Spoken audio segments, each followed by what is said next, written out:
7 மாநிலங்களில் மோசமடையும் வெள்ளம், 75,000 பேர் பாதிப்பு. செப்பாங் மாவட்டத்தில் வெள்ளத்தினால் எவரும் வெளியேற்றப்படவில்லை. பேராவில் பேருந்து சோதனையில் 11 பயணிகளை விட்டுவிட்டு ஓட்டுநர் தப்பியோடினார். ஸ்தாபாக்கில் பூனைகள் கொடூர கொலை, போலீஸ் விசாரிக்கிறது.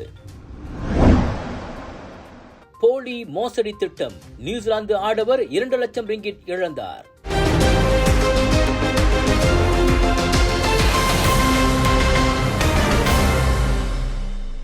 ஸ்லாங்கூர் மாய்காவின் தீபாவளி விருந்து உபசரிப்பு நிகழ்வு நேற்றிரவு ஷாலாம் சுங்கைரங்காம் தமிழ் பள்ளி மாநாட்டு நிலையத்தில் மிகவும் சிறப்பாக நடைபெற்றது. மாய்காவின் தேசிய தலைவர் தான்ஸ்ரீ S.A. விக்னேஸ்வரன், தேசிய துணைத் தலைவர் டத்துஸ்ரீ M. சரவணன், ஸ்லாங்கூர் ஆட்சிக்குழு உறுப்பினர் பப்பராய்டு, கோத்தாக்கமுனிங் சட்டமன்ற உறுப்பினர் பிரகாஷ், தேசிய முன்னணி உறுப்பு கட்சியின் தலைவர்களும் மாய்காவின் தலைவர்களும் இந்த நிகழ்ச்சியில் திரளாக கலந்து சிறப்பித்தனர். மடானி அரசாங்கத்தின் இடம்பெற்றுள்ள அரசியல் கட்சிகளின் தலைவர்களுக்கும் மக்களுக்கும் இடையிலான ஒற்றுமையும் ஒத்துழைப்பையும் வலுப்படுத்தும் வகையில் இந்த நிகழ்வு ஏற்பாடு செய்யப்பட்டுள்ளதாக ஸ்லாங்கூர் மாய்காவின் தலைவர் டத்தோ சங்கர் ராஜ் ஐயங்கார் வணக்கம் மலேசியாவிடம் தெரிவித்தார்.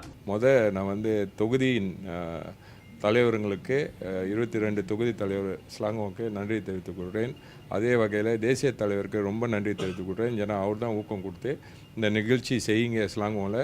ஏன்னா இதுக்கப்புறம் மீண்டும் வருஷமாக இன்னும் பெரிய அளவில் நம்ம இந்த தீபாவளி விருந்து நம்ம செய்யணும். ஏன்னா 2008க்கு அப்புறம் இதுதான் பெரிய ஈவெண்ட் செஞ்சுருக்கோம், தீபாவளி ஈவெண்ட். மடானி கவர்மெண்ட் கூட நம்ம நெருக்கமாக அவருக்கு தான் இந்த நிகழ்ச்சி செஞ்சோம். பல விஷயம் நம்ம செஞ்சுருக்கோம். ஏற்கனவே தெக்கோனுக்கு போயிருக்கோம், அப்புறம் கமந்திரங் கசேத்தான் அதுக்கும் போயிருக்கோம், அப்புறம் YB பப்பராய்டியும் பார்த்து நம்ம KKIயோட ப்ராப்ளம்ஸ் எல்லாம் சொல்லியிருந்தோம். இதுக்கப்புறம் நம்ம நெருங்கி வேலை செய்ய போகிறோம். மாய்கா ஸ்லாங்கோவில் திருப்பி மீண்டும் பழைய நிலைக்கு நம்ம மக்களை சந்தித்து ஒரு நல்ல நிலைக்கு நம்ம சமுதாயத்துக்கு எடுத்துகிட்டு போகிறோம், குறிப்பாக ஸ்லாங்கோவில். இதனிடையே இந்த நிகழ்ச்சியில் அதிகமான மக்கள் கலந்து கொள்வதற்கான ஏற்பாடுகளை சிறந்த முறையில் ஏற்பாடு செய்துள்ள அதன் ஏற்பாட்டாளர்களுக்கு தாம் நன்றி கூறிக்கொள்வதாக தாப்பா நாடாளுமன்ற உறுப்பினருமான டத்தோஸ்ரீ M. சரவணன் தெரிவித்தார். இன்று ஸ்லாங்கூர் மாய்காவுடைய ஏற்பாட்டில் தீபாவளி திறந்த உபசரிப்பு மிக சிறப்பாக நடைபெற்றுக் கொண்டிருக்கின்றது. இந்த நிகழ்ச்சியில் மாநிலம் முழுவதும் இருந்து இந்திய சமூகத்தினரும் மற்றவர்களும் வெகுவாக திரண்டு நாம் எதிர்பார்த்ததை விட அதிகமான மக்கள் திரண்டு இந்த விழாவிற்கு சிறப்பு சேர்த்திருக்கின்றார்கள்.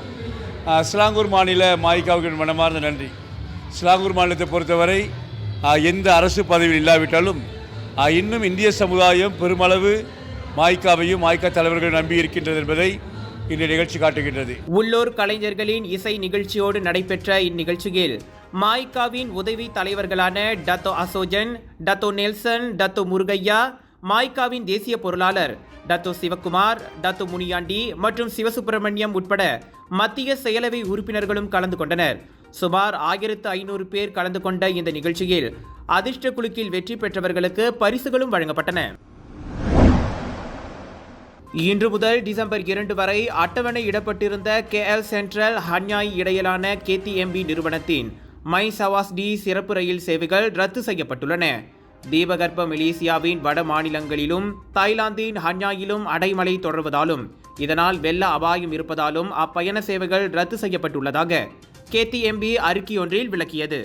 பயணம் ரத்தானதால் பாதிக்கப்பட்டவர்களுக்கு KTMB மொபைல் வாயிலாக முழு கட்டணமும் திருப்பி தரப்படும். மேற்கொண்டு தகவல் அல்லது உதவி தேவைப்படுவோர் ரயில் நிலைய பணியாளர்களை அணுகலாம் அல்லது KTMBயின் வாடிக்கையாளர் சேவை மையத்தின் தொலைபேசி எண்களிலும் மின்னஞ்சல் முகவரியிலும் தொடர்பு கொள்ளலாம். இதற்கு முன் வெள்ளம் மற்றும் நில அமிழ்வு சம்பவங்களால் கிழக்கு கரைக்கான KTMB இன்டர்சிட்டி ரயில் சேவைகளும் பாதிக்கப்பட்டது குறிப்பிடத்தக்கது. இன்று காலை வரைக்குமான தகவலின்படி நாட்டில் வெள்ளத்தால் பாதிக்கப்பட்டோரின் எண்ணிக்கை 75,000 பேரை தாண்டியிருக்கிறது. கிளாந்தானில் மட்டுமே கிட்டத்தட்ட 60,000 பேர் வெள்ள நிவாரண மையங்களில் தஞ்சமடைந்துள்ளனர். தெலங்கானுவில் 12,000 பேரும், கெடாவில் 2,200 பேரும் பாதிக்கப்பட்டுள்ளனர். நெகிரி செம்பிலான், ஸ்லாங்கூர், பெர்லிஸ், பேரா ஆகிய மாநிலங்களிலும் மக்கள் வெள்ளத்தால் பாதிக்கப்பட்டுள்ளனர்.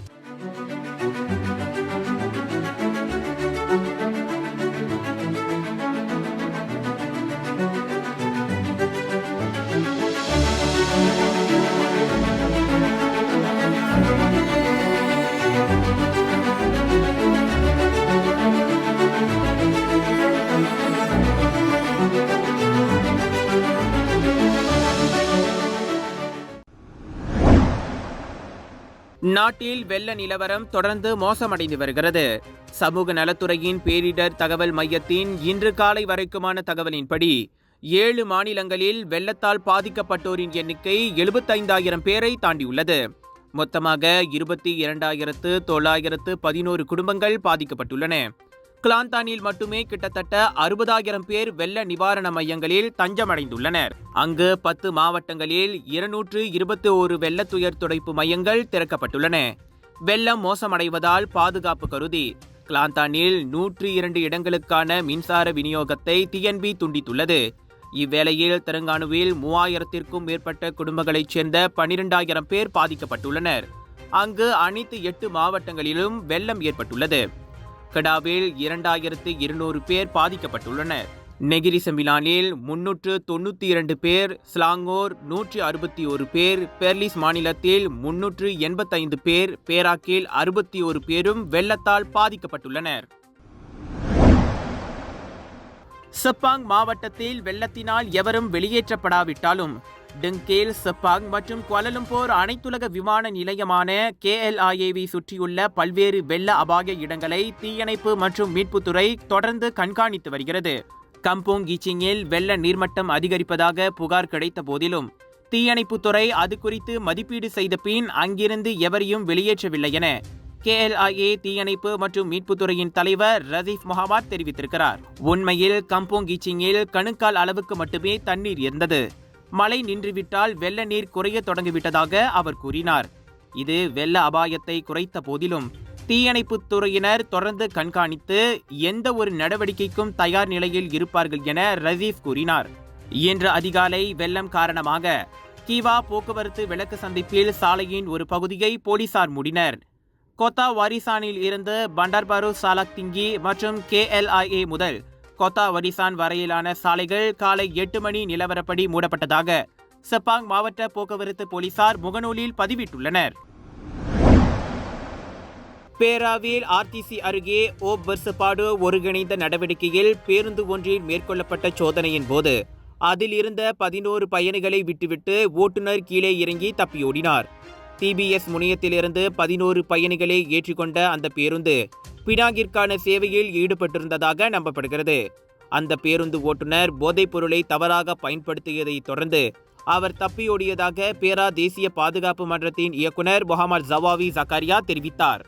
பரிசோதனை செய்யப்படும் பகுதிக்குள் இரவு 10:30 மணி அளவில் அந்த பேருந்தை ஒரு ஓரமாக நிறுத்திய அதன் ஓட்டுநர் அங்கிருந்து தலைமறைவானார்.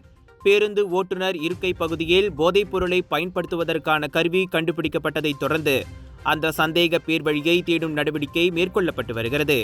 இந்த சோதனை நடவடிக்கையில் குடிநுழைவுத்துறை, தேசிய போதைப்பொருள் துடைத்தொழிப்பு நிறுவனத்தின் அதிகாரிகளும் கலந்து கொண்டனர். 61 வாகன ஓட்டுநர்களுக்கு போக்குவரத்து விதிகளை மீறியதற்கான சம்மன்கள் வழங்கப்பட்டதாக முகமது ஜவாவி தெரிவித்தார். குவாலலும்பூர் ஸ்தாபாக்கில் தனியார் பல்கலைக்கழக மாணவர் தங்கும் விடுதியில் இரத்த வெள்ளத்தில் 3 பூனைகளின் சடலங்கள் கண்டெடுக்கப்பட்டுள்ளன. நவம்பர் 17இல் ஜாலான் கந்திங் கில்லானில் நிகழ்ந்த அச்சம்பவம் குறித்து புகார் பெற்றிருப்பதை வங்சாமாஜு போலீஸ் தலைவர் லாசிம் இஸ்மாயில் உறுதிப்படுத்தினார். விலங்குகள் மீதான நாசவேலை தொடர்பில் குற்றவியல் சட்டத்தின் 428வது பிரிவின் கீழ் அச்சம்பவம் விசாரிக்கப்படுவதாக அவர் கூறினார். மாணவர் குடியிருப்பு படிக்கட்டில் பூனைகள் செத்து கிடந்ததை ஒரு மாணவர் பாதுகாவலரிடம் தெரிவித்திருக்கிறார். அதன் பிறகே அது வைரலாகி போலீஸ் வரை சென்றது. தலையில் குத்தப்பட்ட காயங்களுடன் அப்பூனைகள் இறந்து கிடந்த வீடியோ முன்னதாக டிக்டாக்கில் வைரலானது. அதை பார்த்து சினமுற்ற வலைத்தளவாசிகள் கால்நடை சேவைத்துறையும் போலீசும் விசாரணை நடத்தி சம்பந்தப்பட்டவர்கள் மீது நடவடிக்கை எடுக்க வலியுறுத்தினர்.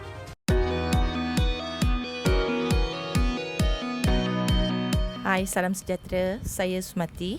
Ni Encik Paciapan, pemilik perniagaan Tanishka Tailoring. Kami mempunyai experience selama 27 tahun dalam bidang menjual pakaian dan menjahit pakaian. Ini semua pakaian tradisional orang India lah. Lepas kami mendengar pasal brief ini, kami pergi ke Bank Rakyat dekat kawasan Masai. Kami minta penerangan lah. Lepas saya dengar, saya lebih confident. So dia orang beritahu dengan step by step. So dia orang ajar kita. Lepas tu saya submit borang.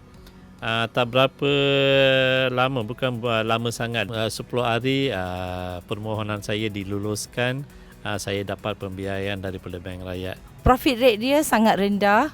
Untuk peniaga-peniaga kecil macam saya ni, lebih sesuai, lebih senang untuk memajukan I punya perniagaan. Saya perlukan brief ini. Saya amat menghargai dan mengucapkan terima kasih kepada pegawai bank dan juga terutamanya YB Ramanan. Bank Rakyat, bank pilihan anda.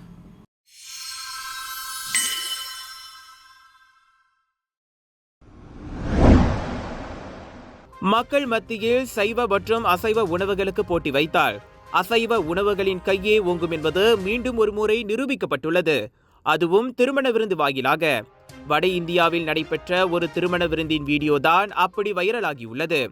விருந்து தொடங்கியதும் விருந்தினர்கள் அசைவ உணவுகள் இருக்கும் இடத்தையே தேடி முற்றுகையிட்டனர். Chicken திக்கா, kebab போன்ற அசைவ உணவுகளை முண்டியடித்துக் கொண்டு தட்டுகளில் அடுக்க அவர்கள் ஆர்வம் காட்டினர். அசைவ உணவுகள் இருந்த எல்லா பக்கமும் நீண்ட வரிசை. ஆனால் சைவ உணவுகள் பரிமாறப்பட்ட கூடாரங்களில் விரல் விட்டு எண்ணிவிடும் அளவிலேயே விருந்தினர்கள் இருந்தனர்.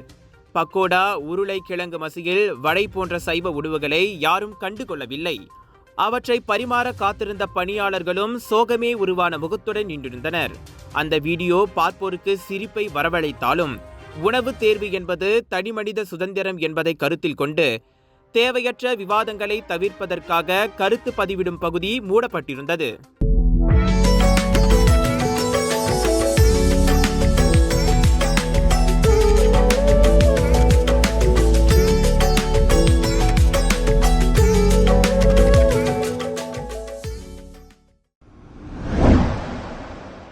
அறுபத்தோரு வயதான ஓய்வு பெற்ற நியூசிலாந்து ஆடவர் ஒருவர் தனது சேமிப்பை வங்கி கணக்கிற்கு மாற்றிய 23 நாட்களுக்கு பிறகு போலி ஆன்லைன் முதலீட்டில் 2,16,000 ரிங்கேட்டை இழந்தார்.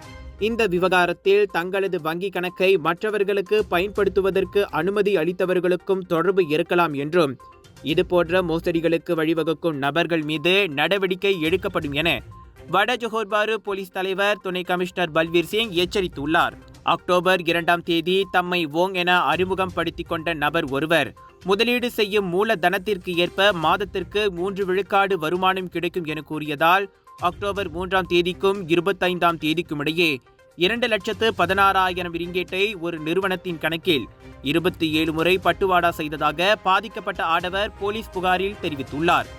ஒரு மாதத்திற்கு பிறகு ஆதாய தொகையை மீட்பதற்காக முயற்சியில் ஈடுபட்ட போது மேலும் பணத்தை பட்டுவாடா செய்யும்படி வோங் கேட்டுக்கொண்டதால் தாம் ஏமாற்றப்பட்டதை உணர்ந்து அந்த ஆடவர் போலீசில் புகார் செய்ததாக பல்வீர் சிங் கூறினார். மோசடி தொடர்பில் குற்றவியல் சட்டத்தின் 420வது விதியின் கீழ் இந்த விவகாரம் குறித்து விசாரணை நடத்தப்பட்டு வருகிறது.